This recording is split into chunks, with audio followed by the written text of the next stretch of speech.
This is Jay Dyer from Jay's Analysis. You're listening to Esoteric Hollywood. Esoteric Hollywood is where I deconstruct the biggest films in an unparalleled way, from the classics of the silver screen to today's blockbusters.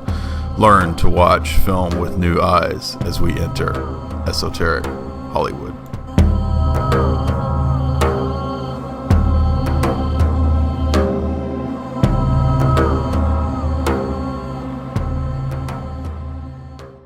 I'm your biggest fan, la la la la la la, blah la la, till you love me, paparazzi, blah blah blah blah blah, till that girl is mine. Paparazzi. What is the true story behind the enigmatic, bizarre profession of the paparazzi? Or in the singular, Paparazzo. I was fortunate enough to obtain an interview with one of the legendary, infamous UK paparazzi figures, Mr. Charlie Pycraft.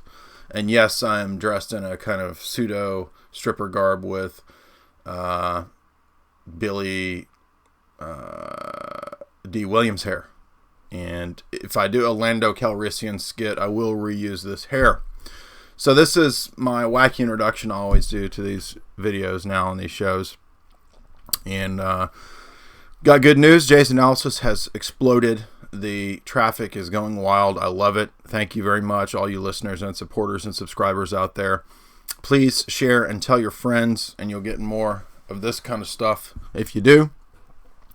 And we are now getting anywhere from 10 to 40,000 listens an episode, which is good for an indie podcast, if you don't know. So it hit me. I was thinking, as I was chatting with Charles, who bought the book, and I appreciate that, and all you guys out there that have bought the book, thank you very much. Nobody in independent media ever talks about the role of the paparazzi, but that's actually pretty important, don't you think? I mean, they served this really interesting role, or at least they did until camera phones were everywhere, of mediating the impression that we get of the celebrities, so-called. And they've also exposed a lot of scandals, and so there's good and bad aspects to this role of the paparazzi. They've performed, I think, a good function in terms of demystifying the so-called stars and celebs so that we don't worship them. Granted, a lot of it was motivated, for money in terms of who could get the best shot and all that. And it's really a world that I didn't know much about. So we conducted this interview, me and Charlie and his buddy Bali, and he goes by the moniker Conspiracy Realist in the podcast. So I think you're going to enjoy this. We're going to see the breakdown of media and this important angle that nobody ever talks about. And I thought of a lot of questions as I was preparing for this. I was thinking, what would we talk about? Well, most people don't talk about the angle of psychological operations in regard to celebrity culture. So we get into celebrity deaths, which ones perhaps might be faked, which ones might be real. We talk about great stories that Charlie has. There's some really fantastic stories about wild events that he crashed and his buddy, pictures they got, weird celebrity stuff that they saw. And so it just ties in perfect with the book Esoteric Hollywood, which you see right here, which you can order directly from my site. Please get it from me. It's better for the authors if you get it direct from them. You can order signed copies for $30, and my book is Esoteric Hollywood: Sex, Cults, and Symbols in Film. It's not like any other book that's out there. You see me looking all ridiculous. You think the book must be ridiculous. No, actually, it's full of philosophy. It's full of satire. It's full of ridiculousness, but it's also serious. So it's a good mix of both. I think I balanced things well in that book. So far, all 5-star ratings, doing very well. So definitely get you a copy of that. If you like this interview, the first half, of course, is free, and the second half is for paid subscribers at jaysanalysis.com. You can sign up for $4.95 a month to get access to the archives and interviews and talks and lectures, or you can pay $60 a year and have yearly access. So get everything we do at Jay's Analysis once a week, and all the podcasts and shows. So thank you for tuning in. And now we're going to go to the interview. Well, actually, I'm going to give some more. I think I want to give some more preliminary statements and comments beforehand about media and thoughts I had this week. We'll go to the interview with Bali and Charlie Pycraft. I got nude pictures of your mom. I'm going to post them on my MySpace. What are you going to do about it? Oh, you're going to have to pay me, you see. The role of blackmail in photographs and imagery. That is not what we're talking about today. Actually, we're going to be talking about the paparazzi. But I do have photos of your mom. What is a paparazzi? Well, the term, interestingly, comes from the film La Dolce Vita, the classic Fellini movie. And there's a character in there named Paparazzo. And he sort of becomes the basis for using this terminology. And what we would then see is decades later, part of the creation, right, of celebrity culture, and especially out of that Laurel Canyon scene that we talked about in the review that I did of Dave McGowan's book, Weird Scenes Inside the Canyon. This was largely a part of social engineering. Now, it's not totally social engineering. You do have people that really do, study and become classically trained musicians, or they do this or that, or they start their band, or they do their art. But then you have these other weirdo characters like a kind of Andy Warhol or Jackson Pollock, where it's now mainstream news that they were supported and in some sense worked together with the CIA to help craft and create so-called alternative culture, so-called art. And it really became a kind of a mass consumerist, accurately, I think, as the Frankfurt School even calls it, a culture industry, right? So it becomes completely commodified and monetized. It's no longer art. It's more of just products and consumption. The fetish of the new, as I say. And so that's really the situation that we saw for a long time, up until the late 90s and post Iraq situation. And we're going to get into that in the podcast, in the interview. But, up until that time, you had the dominance of celebrity culture through the mainstream media. And they were able to really promote this. And there's kind of this idea that's floating around that we talked about in the last Boiler Room of the death of celebrity culture. And so is this actually possible? Are we looking at the potential death of celebrity culture? I'm not convinced that it's a complete death. I think it is a death of celebrity culture from the mainstream media and with the rise of independent media. But as I said on Boiler Room, I think we're going to be looking at kind of the rise of the YouTube star, right? And already a lot of YouTube, quote, stars are more recognizable than your Hollywood figures or your Netflix show figures. So it's very strange, weird, bizarre time to be doing this kind of stuff. It's also very good, right? I mean, we're past, as Charlie's going to say in the interview, the period of the heyday and dominance of the paparazzi. And especially in the UK, there's kind of an older culture of spying and of surveillance and of whispers and gossip and so forth. Because really, if you study royalty in European history, it goes all the way back to French Revolution, when you had the staff, right? So the staff would kind of leak things at times to publications, and this sort of fed the whole industry, the whole machinery.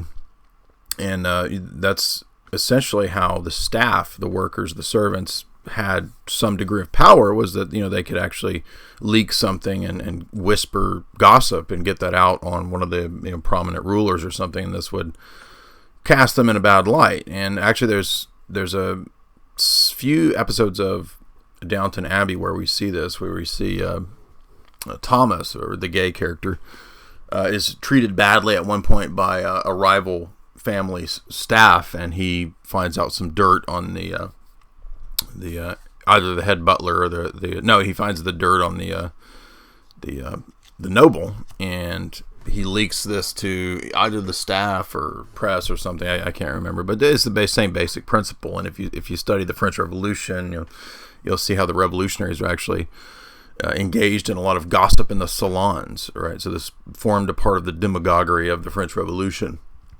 So there's a fascinating history, to what we might call tabloids or paparazzi or something like this. And you have the independents and you have the insiders, and we get into that in the interview. But it also ties into the notion of intelligence work, because the rumors, or what in intelligence parlance goes by the term of rumor intelligence, right, which is maybe a lower classification of something in the realm of human intelligence. On the street, on the ground, finding out what's actually going on in the midst of spying and surveillance.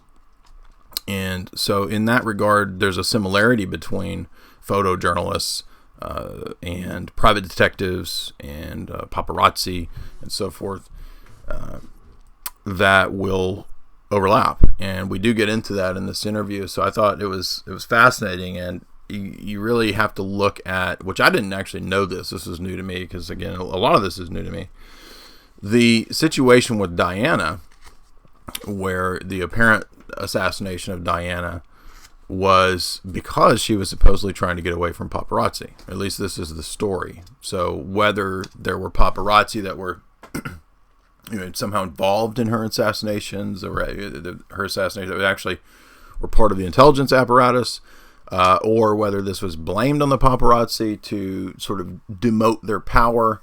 That's what we're going to be talking about in this interview. And it really turned out really cool. I thought it's not like any other interview I've done. And I'm really grateful to those guys for granting me this interview. Charlie has done his stuff, or he did his stuff, his paparazzi work for over 10 years. So this is a veteran in this field. He did some pretty major stories, which you can find if you look at his site, which I'll link below in the description. Really, really fascinating, wild stuff.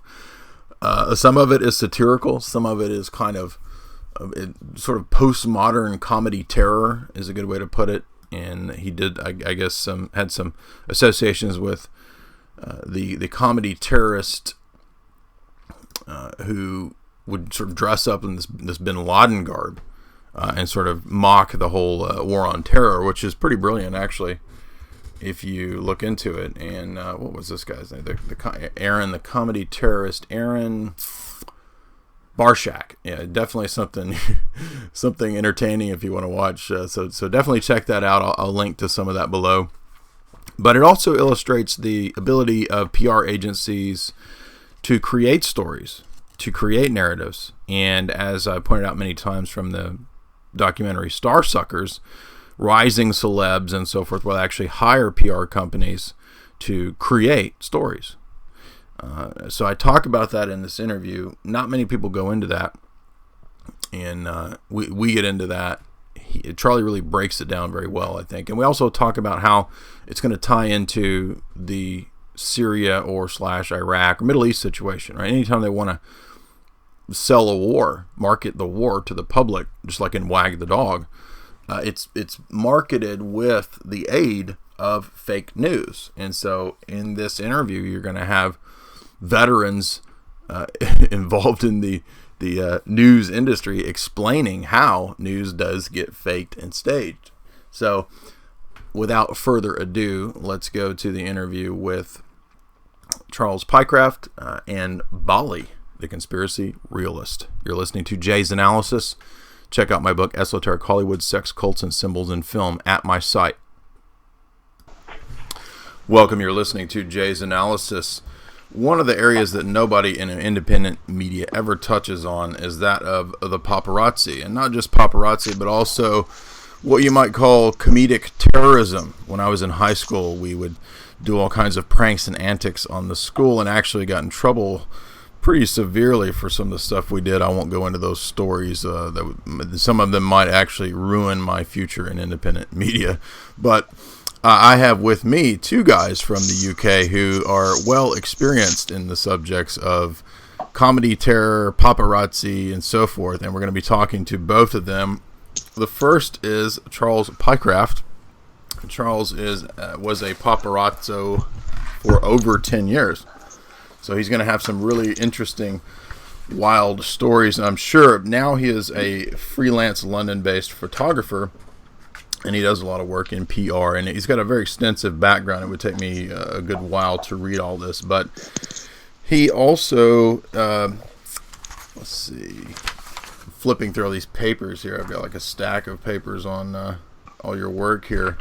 I don't even know how to begin this, just because you've got so many neat things that you've done. I think it's going to be cool to talk about that. And we also have Bali, and Hello. He goes by the handle Conspiracy Realist, and for unspecified reasons, we can't go into all of his background and details. But both of these guys together have done some pretty stuff that nobody else does. I'll put it that way. So they're infamous, to put it simply. How are you guys? Yeah, we're really good, Jay. Good to talk to you. Likewise. Let's start it off, I think, I want to ask Charles about the paparazzo, right? How do you become this? I mean, I think 99.9% of the population doesn't know about this. They have no idea what it's like. How does a person even become that? It's not kind of big like it used to be. I think it was the Dolce Vita was the kind of, the going back to the movie, yeah, right. Kind of, the Italian kind of based on annoying kind of mosquito. I think that was where the word comes from. But from the mid '90s, it became very popular as kind of star photographers broke away from the newspapers. There was a guy called Darren Lyons who set up Big Pictures, and that was a massive catalyst in this country.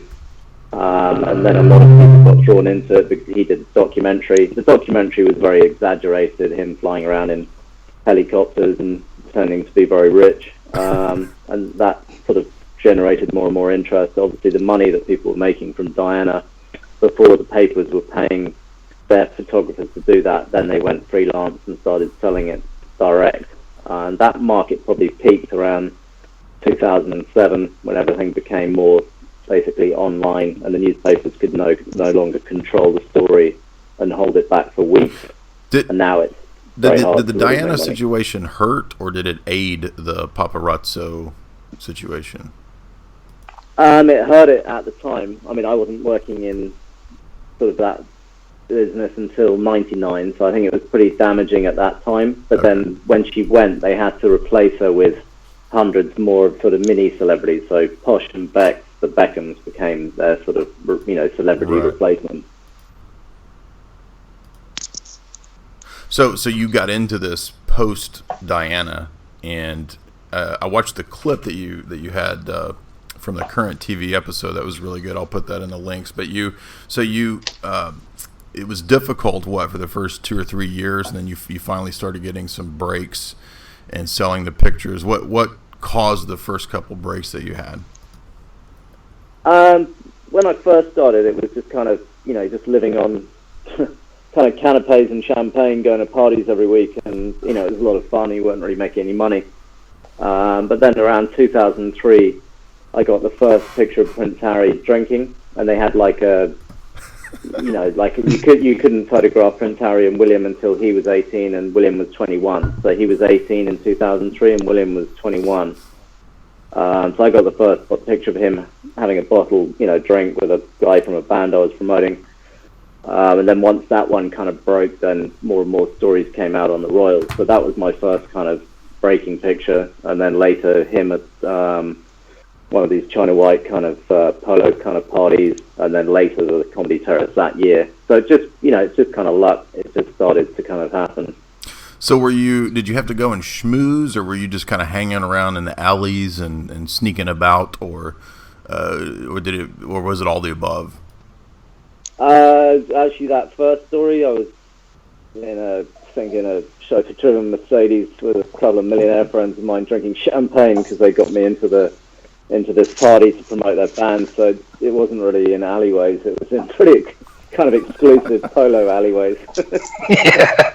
Well, I know that if a lot of the Hollywood parties, if it's A-listers, they don't let anybody bring their phones in, right? Because they don't want these kind of pictures getting out.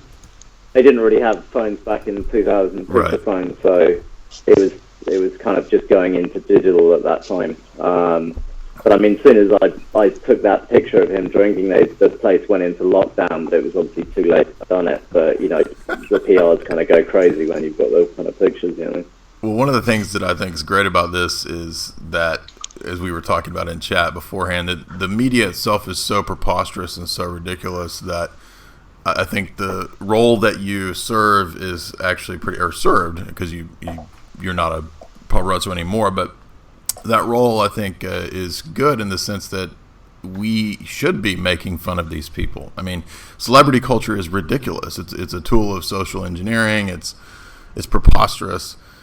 So it should be lampooned as well as the rest of media. So I think it's great that there are people that play this role of sort of, comedy terrorist or paparazzi terrorist, right? But it started getting a bad name, as you said, after Diana. But you had a couple really big hits, right? That garnered a pretty good return. Well, financially, the Sienna Miller Orlando Bloom was, you could say like $100,000. That kind of, that kind of price. It was after the 7/7 terrorist thing in 2005, so it was the first kind of big celebrity story.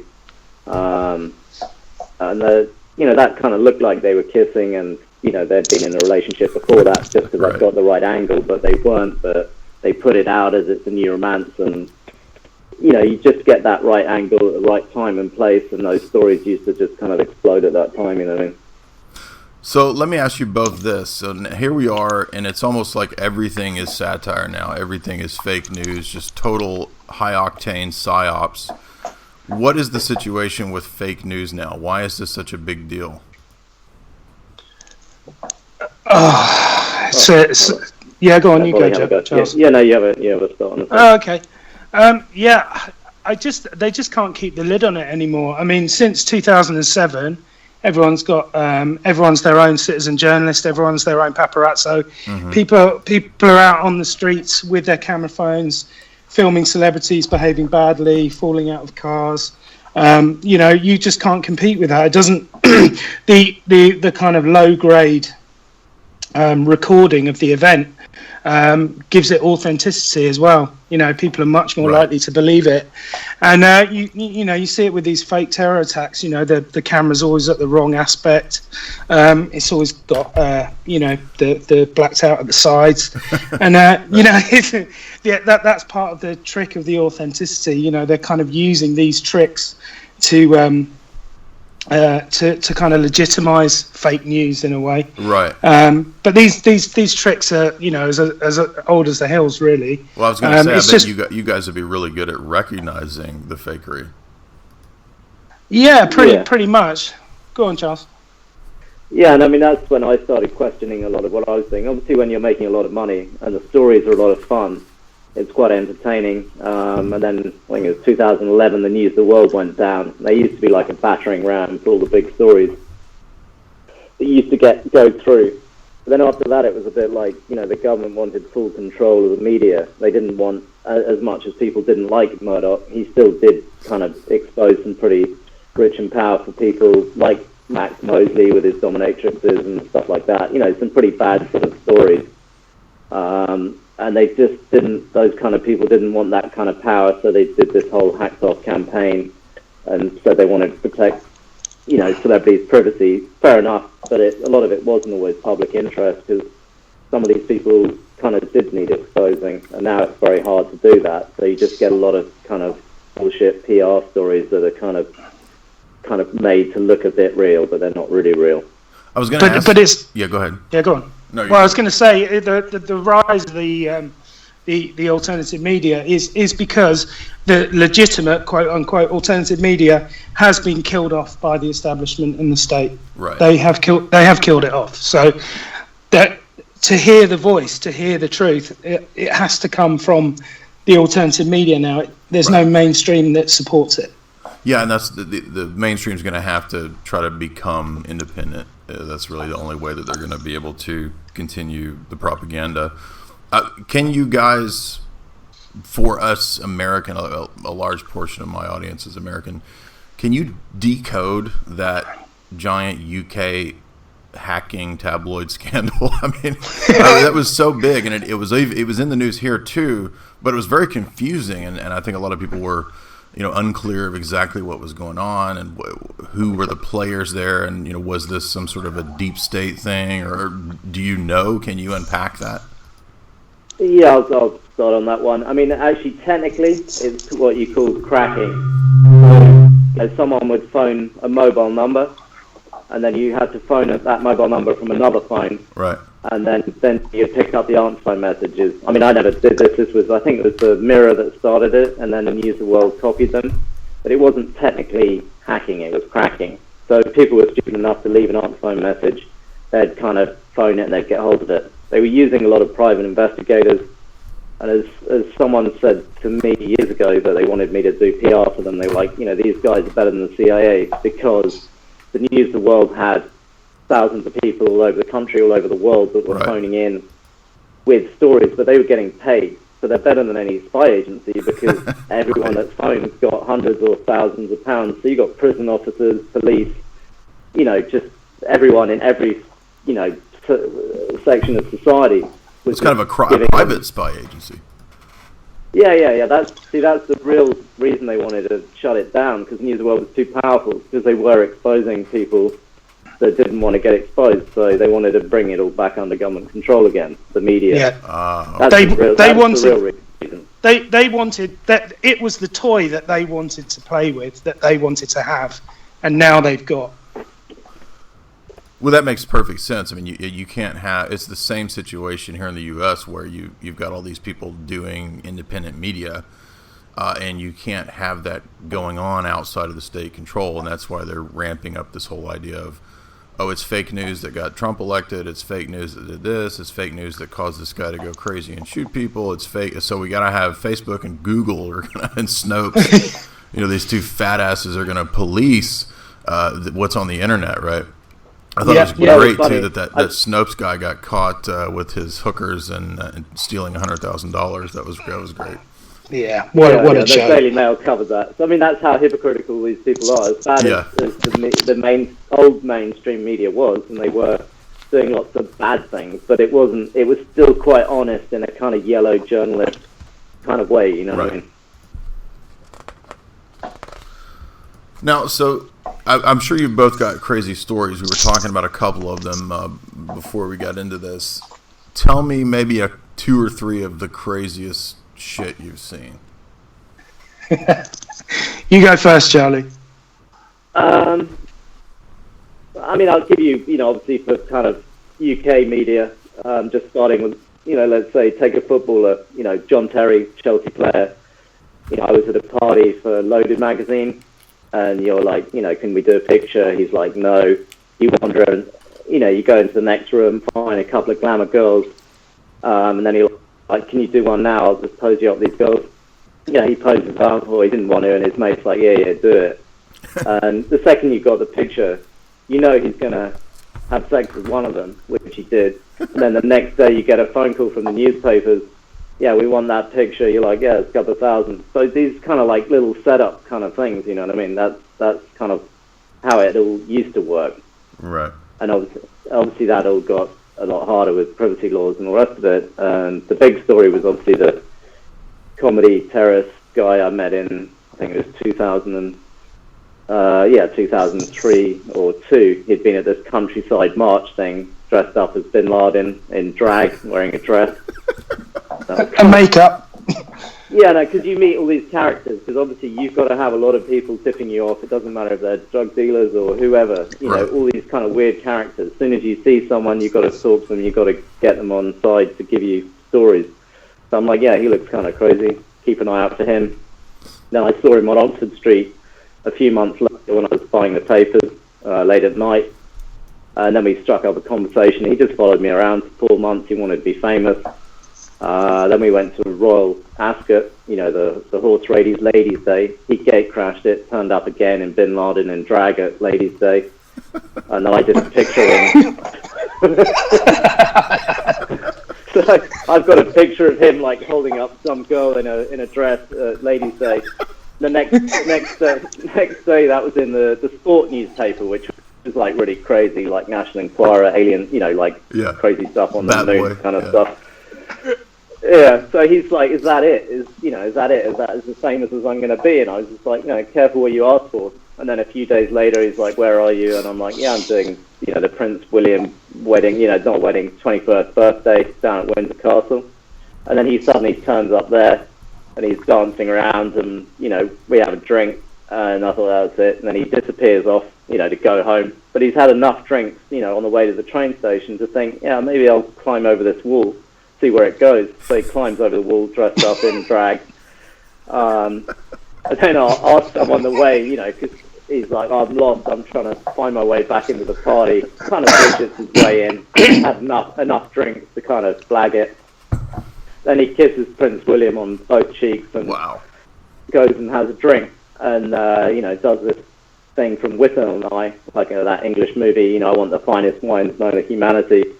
And then the security, this isn't like a Prince Harry joke taking the piss, this is real, we need to take this guy out. So he's driven off in that Range Rover, and outside, because I'm outside just waiting for guests to come out, and you're like, yeah, you feel like there's something going on, and I've moved down to another gate, and then he kind of drives out, and I get that picture, and he's got, again, the Bin Laden book, and he's looking up in the air like a shoe bomber, he's handcuffed, and obviously no one at that moment knows, who he is except for me, and he's obviously hoping that I'd be there. I didn't know he was going to do it. He didn't know he was going to do it. But you've just got that picture, and obviously the story, again, is worth tens of thousands of dollars because, everyone thinks, Jesus, he could have taken out the whole royal family except for Prince Edward, who wasn't there. So everyone thinks it's real. And like, how could he get past security? And, obviously he didn't have any bad intention, so he did manage to blag it. But that story was debated in Parliament and just went crazy for around the world for 48 hours. So, did he have any kind of political perspective where he was intentionally satirizing, I guess? So does he see it all as pretty ridiculous, or was he just on a whim drunk and just did it? Or well, that was one sort of kind of mute point on it. At the end of it, he said he just did it to promote his Edinburgh Fringe show, and I was like, you've already kind of lost the point on that. You've already done the biggest show you're going to do in your life. You can't say you did that to promote your Fringe show. And I was like, that was you missed that one strapline of your life where you could have just said anything. You could have said the most profound, weird thing, and people were being like, wow, that was so cool. And then you just said, I did it to promote my show, and that was like the most boring thing you could have said. Yeah, having known or having met Aaron a couple of times, and I was at a wedding when I heard on the radio what had happened, and I just had a feeling in the pit of my stomach. I just thought, Charlie's got something to do with that. That's definitely got something to do with Charlie.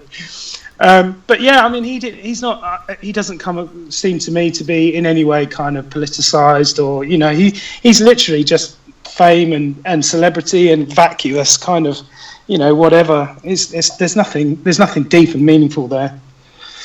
So it was just satire, or it was definitely.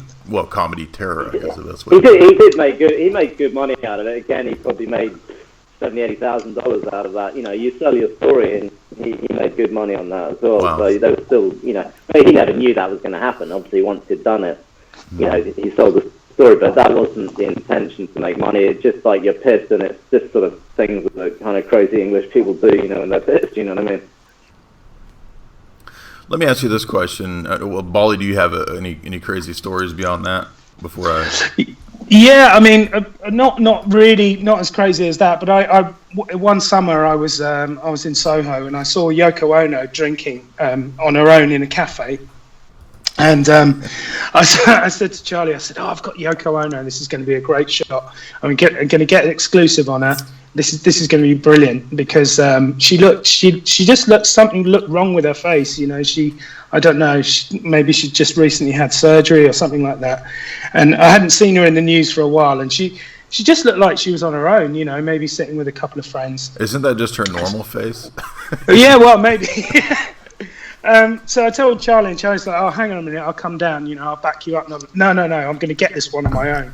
You know, I was really kind of G'd up for it, and literally she came out, and I because it was 4 frames a second, so 1, 2, 3, and literally as the fourth shutter flicked, her Eastern European bodyguard, who was absolutely massive, just picked me up by the throat and held me against the wall while I was kicking and screaming and taking photographs of the pavement.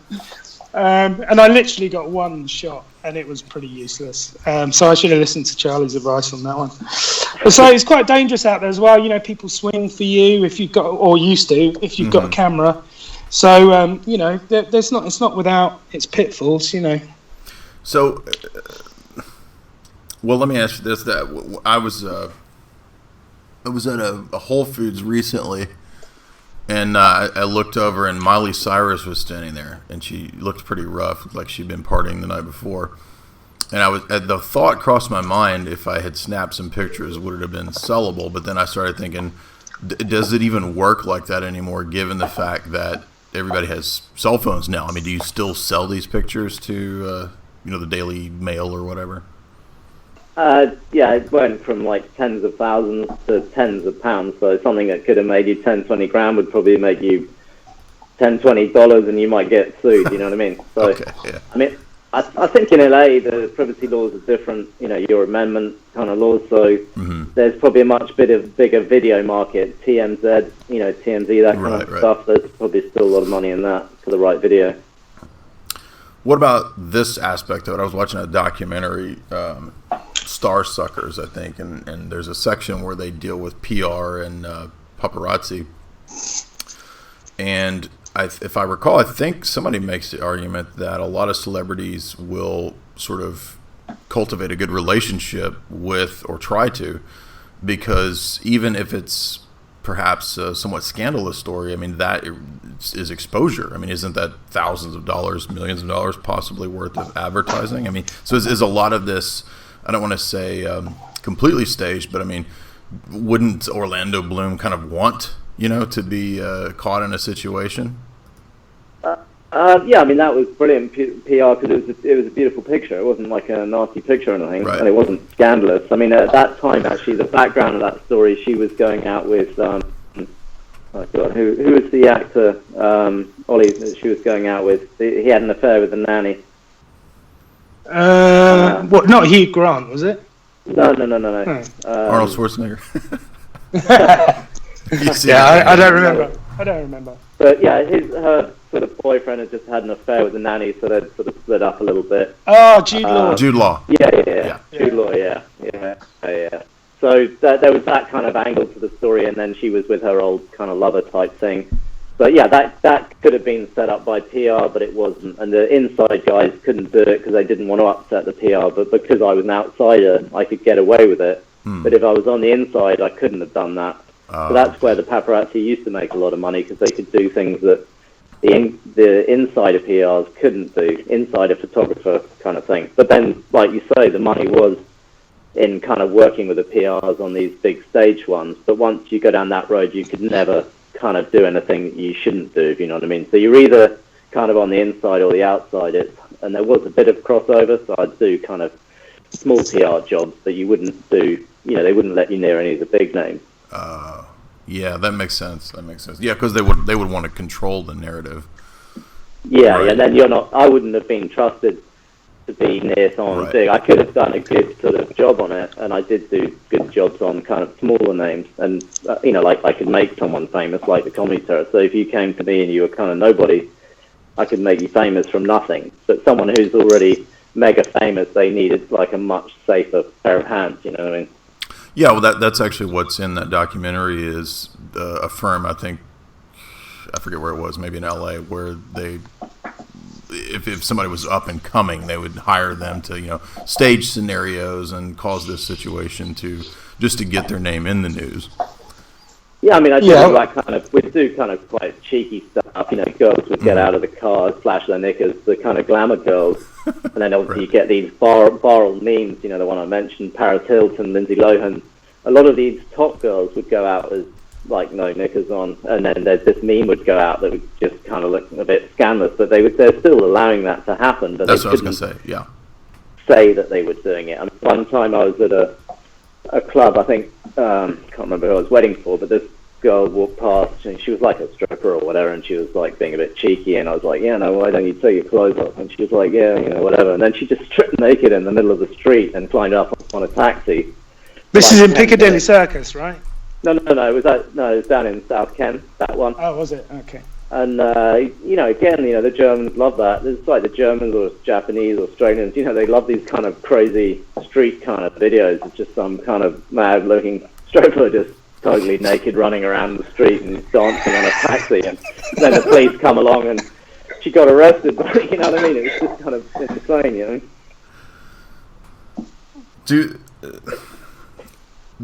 some of it's kind of real, some of it's not real. But that's, as you say, from when you've done it, you kind of know what's real and not, what's set up.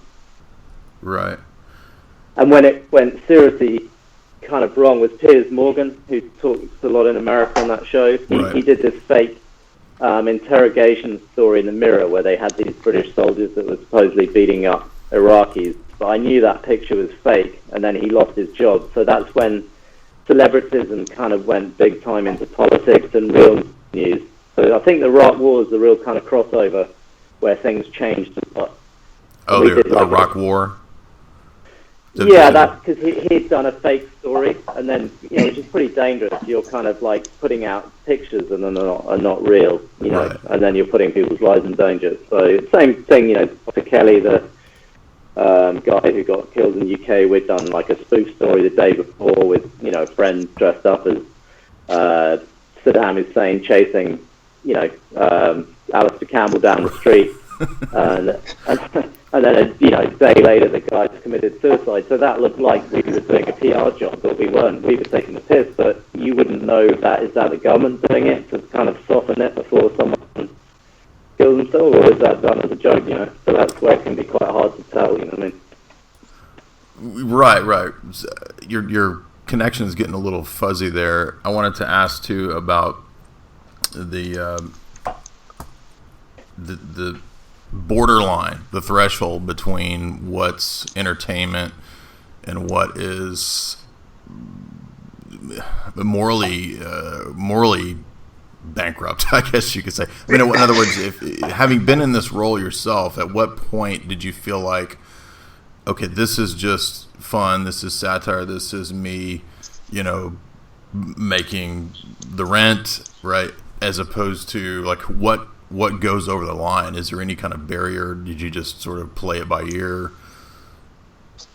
I think kind of when you're no longer making the rent and you're about to get sued and the stories are kind of boring, then it becomes quite toxic. Because when there's no money, it's not fun, and right. The news is not even that real anymore. That's when it kind of is. The over the line is the point at which it's not even kind of realistic to do it anymore. You know what I mean? Yeah, I think two things happened. I think really people in the UK, protesting in 2003 against the Iraq War. The media really, the mainstream really started to lose credibility at that point because the mood in the country was so against it, and we didn't know what we do now about WMDs, but we had a suspicion. And Robin Cook, who was a Labour politician at that time, resigned, and then he started to reveal in the Guardian, little tidbits about the fakery going on. He ended up dead, right? He was disappeared on a Scottish mountain. Yeah, so and that continued sort of 2005, and then when you got to 2007, the technology and the camera phones and everything had kind of put the ball firmly in the establishment's court to really build on their own fake narratives and to take it from there. And that's kind of where the switchover happened, I think. And that's when they started attacking phone hacking and the closure of the News of the World and all that kind of stuff. Okay. Right. So it all kind of actually, followed on logically. And the law, the protection from harassment came in, which was to protect corporations from kind of protesters and also genuine people that, were being harassed. So then there was a couple of companies, this is what made a massive change, Carter, Ruck and Schilling, so they would sue anyone who kind of did anything to celebrities. So then it became like a massive industry that kind of went into everything. So you'd have these injunctions and the super injunctions. The super injunction, you weren't even allowed to talk about the injunction. So everything got legally very toxic because there was a lot of money in just suing the media. I think the News of the World had to pay, or News International had to pay hundreds of millions, for legals, you know what I mean? So it was no longer viable to kind of run exciting stories anymore because you just get sued. So they just sued them to death, basically. Yeah. Well, I think that what you see with the Saddam character is great because it's so. What people don't understand is that the fakery is used to convince people of the need for the war. Now, I mean, you guys are hip to that, but if you want to understand why fake news, quote unquote, is relevant, why it matters, why it's necessary to understand the fakery aspect of things, is that the establishment generally will find it much easier to fake something and then use that as the PR or the means by which pretext to sell a war, right? Like that they put the babies into the incubators and threw them out on the ground. She's an actor, right? She's an actress. She's the daughter of like a Kuwaiti or Bahrain ambassador, right? She's totally fake. But this was used. This actually convinced people, in Western media and in the Western population to accept this weapons of mass destruction narrative, which is obviously, we all know this is after the Chilcot inquiry. We knew it before, but it's even admitted now. Yeah. It's all out in the open now that the fakery that they were using to as the pretext for war, and they've done it historically. You just go back, for the last 100 years, 200 years, even you can just see it. Yeah, Lusitania, Tonkin. I mean, you've got all of these examples of either false flags or just made up whole cloth out of thin air. Pulled out of the establishment's butt, and it justifies a supposed, giant conflict, giant war, and that's exactly what we've seen in the Syria situation with Aleppo. Vanessa and Eva Bartlett have been calling that out excellently. Patrick, Tom Duggan, and all when I put together that video last weekend with a bunch of Vanessa clips and RT clips, I was actually astounded. I thought I kept up with this stuff. I was actually astounded at the number of staged clips out of Aleppo. It's just like, and Syria, it's unbelievable. I couldn't even keep up with them, right? There's this mannequin one, there's the Syrian boy, it's like every day there's a new one being uploaded to the, the white helmets or whatever. So this stuff matters, it's relevant, and they use this stuff, to further these oligarchic. The white helmets is just a media outlet. Right. It's just its main goal is propaganda, right? Charlie, go ahead. Do you want to say something? Yeah. Well, no, that's what you. I was listening to going back to the Weird Tales from the Canyon, one of your previous podcasts. Where what's the son, the singer? His father was the admiral in charge of starting the Vietnam War. Jim Morrison, and yeah. Yeah. I mean, that's when celebrities became totally sort of weaponized by the CIA, really, wasn't it? In that time. I think so. I think he makes a good case for that. Yeah. Yeah. The Laurel Canyon stuff. Right. Frank Zappa. Yeah. I mean, a lot of people, like in your podcast, death of celebrity, and a lot of them are dying off in 2016 because they were only created sort of 40, 50 years ago. So, of course, a lot of them are all dying off now, but there's thousands to kind of replace them, but they're just not that talented. They're not David Bowie or Prince or whatever now. They're all just Big Brother kind of rejects, and they just produce hundreds of them, you know what I mean? Yeah, it's like a factory where they're just kind of churned out. Yeah, and they're like fruit. They go off very quickly these days. They don't seem to have some like deep creative, kind of integrity at all. And that's why they don't last, because they just go off like bad fruit. That's a good point. Yeah, I mean, there is creativity in Prince and in David Bowie. I don't see much of that in these people that are put out there. They're like products, basically. I liken them to the pop version of fast food, right? What fast food and junk food is to the mouth, right? This stuff is to the ears and the eyes, right? Yeah, absolutely. So you guys would agree that this stuff is kind of put out there on purpose, like sort of this Tavistock, CIA, psych warfare, Pentagon type stuff, which that's my view. I think that they really do. Yeah. It's just Coca-Cola for the brain. I mean, Right. It just rots your brain, and it keeps people pretty sedated and excited. I don't know if people are really that excited or sedated by it now, but they used to get kind of excited by it. And Right. it's a massive, what they call weapons of mass distraction, isn't it? It's just very distracting from people seeing the truth. And I mean, also as a Buddhist, there's the kind of, for me, there's the spiritual truth and there's the kind of reality truth. So people don't kind of go inward and start thinking about something spiritual, and at the same time, they don't even know what's going on around them in a reality sense. So they're completely lost. You know what I mean? Well, I thought it was interesting in your bio you mentioned, I'm not personally a Buddhist, but I do appreciate this aspect of Eastern thought or Eastern theology as a whole. I think you see this throughout, be it or Eastern Orthodoxy, be it Greek philosophy, or be it Far Eastern thought. This idea that what's around us is not always the truth, right? What we're presented with to the senses is not always necessarily the essence of what is reality. And you say in your bio, you say that the Yellow Dragon philosophy places great emphasis on realizing that everything around us is an illusion, and that as humans we are controlled by our desires through our perception of sights, sounds, smells, tastes, touch, and thought that we perceive right to be reality. But there's a deeper aspect to truth, and I think this is something that Plato was talking about, that the changing flux, right, that we kind of see out there in the world, this celebrity glitz and glam nonsense, which is, thank God, dying away. Hopefully, that is not reality. It's not the real world. And one of the roles or functions that a paparazzo has, I think, performed in a good way is to show us that these people are not gods. These people are not, quote, stars. They're actually just human beings, right? So he's sort of pulling the curtain away, and we're seeing the man behind the curtain, and he's not very attractive, right? He's sort of like an old Bill Cosby character or something back there, who's like drugging women and banging them behind the curtain as he's playing Mr. Oz or something. That's my